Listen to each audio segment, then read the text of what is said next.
Na cultura castrexa? Claro, unha reproducción do que sería, para tecer, non? O que aparecen son as pesas esas, estas, os contos, poden ser de pedra ou ben de cerámica, non? E é que nos aparece, non? Porque todo o demais, os materiais vencedoiros, pois, esos suelos ácidos así como os de Galicia, pois non se conservan. E como podedes saber que isto era usado naquela época? Porque aparecen este tipo de pezas, non? As pesas, ou por exemplo esta peza que se chama lanzadeira.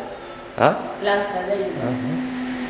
Que por exemplo, aquí non apareceu, pero non sacamos de debuxos de outros castros, no que se apareceron. E despois, aparece tamén a fusaiola, que é este de aquí, que é o fuso, que sería o peso de inercia que serviría para fiar, ou sea, para facer o fío. Eu non o sei facer, pero a partir da lá, pois irías facendo unha cousa así e saldría todo o fío. O que meterías aquí e despois pois tecerías. Que guai. E pois está, por exemplo, o peine, non? Que tamén pode aparecer eso de madeira ou de oso.